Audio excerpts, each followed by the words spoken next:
My name is Sylvan J. Rahman. Welcome back to Intentional Wealth. In today's video, we're going to talk about the 5 mistakes that new home buyers make, and even some seasoned home buyers. Before we get into that, go ahead and do me a favor. Subscribe to the channel, click the bell icon so you get notified every time we upload new content, and follow me on Facebook, Instagram, and Twitter.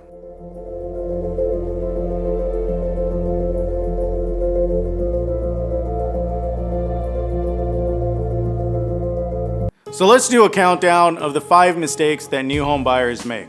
Now, do we start with number 5 and work up our way to number 1, which is the biggest mistake, or do we actually go from number 1 to number 5?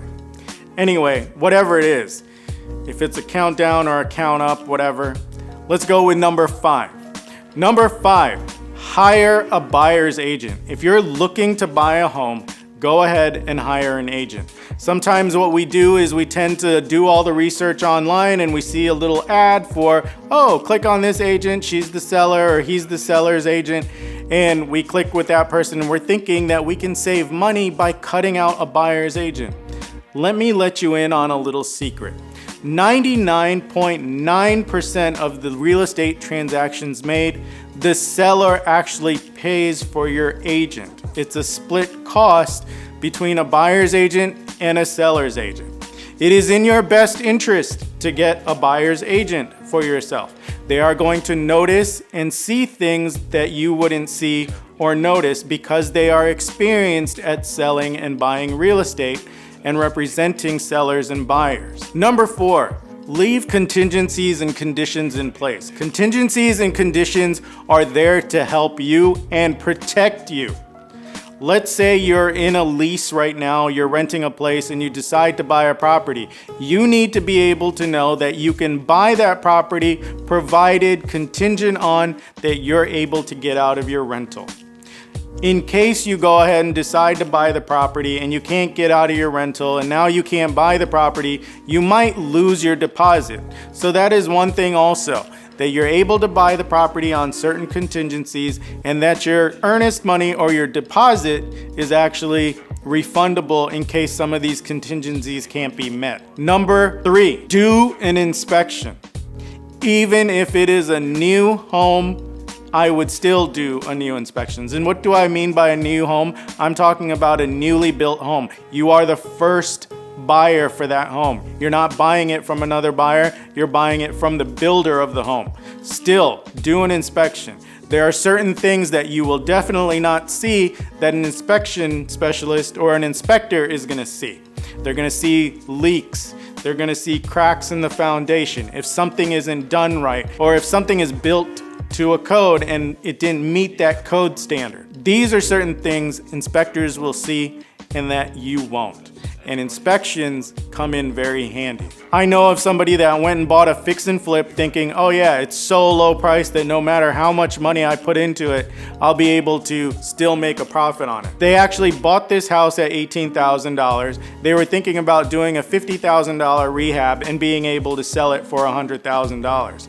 They did not get an inspection, and what they found out later on is after it's bought and everything like that, as they were doing a walkthrough of the house and moving some stuff to get work done, and they're 2 months into the project, they realized that there's a huge crack in the foundation, that the foundation is actually moved in about an inch. Now, to get that foundation repaired, hopefully they can do it without digging into the side of the house outside, but in case they have to do that, it's gonna cost them $30,000. That is almost their whole rehab cost and their profit. So do an inspection, whether it's a fix and flip, you're buying a new home or buying another home, always do an inspection. Number 2, if you're buying this house with your spouse, know what you want. Now, it's easier to know what you want if you're buying and you're a single person, but if you have a spouse that you're buying this house with, you both need to agree to what you want. Be practical. Don't go walk into a really nice house and you want to say no because you don't like the paint color. Stuff like that can be done pretty cheap and changed pretty cheap. You can put some sweat equity and do it yourself, or you can just get it cheaply done by maybe hiring a couple of college students or whatever to paint. Now, it's not going to be that professional, but if you want to pay a professional painter, that is not expensive either compared to the price of the house. Be practical, know what you want, as in how many bedrooms, how many bathrooms, how much square footage you're looking for, and proximity to practical things like your workplace, school districts, all of that. Take all of that into account and know what you want. If you have a certain area that you want to be in, then only shop in that area. Don't let your real estate agent kind of steer you to an area close by, but not exactly what you want. Sometimes in bigger cities, block by block, things change. It is that drastically different block by block. For example, for where I live, if we go north, it's all nice. If we go south, it's not that great. But you can actually go south about 4 to 5 blocks and it's still great. But once you hit that 6th block, it actually goes drastically down. So know exactly where you want to be and be practical. Do not let emotions play into this. Look, it's an emotional purchase, but you still have to be practical. Number 1, this is the most important thing when you decide to buy a house. It seems like a very easy thing to do, but a lot of people do not do it.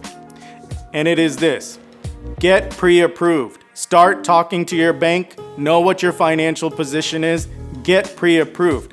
Don't think you can go find a house, remove a contingency on approval for a loan, and then realize that you're not getting approved for that amount, or you're not getting a loan because your financial position, your credit score, your down payment is not that great.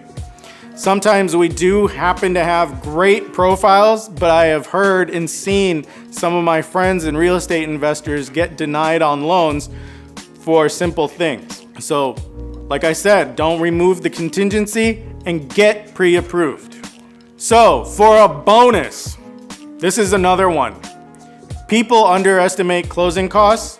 And I'm not just talking about closing costs of like closing and titling and transfer of title, lawyers, whatever, if you have to get a lawyer involved. I'm not talking about that. I'm also talking about how much it's gonna cost to move, how much it's gonna cost to set up utilities. Some utility companies now actually require you to put a deposit down, and those deposits can be very hefty. So remember, do not underestimate closing costs, moving costs, and all of those things associated with buying a new home.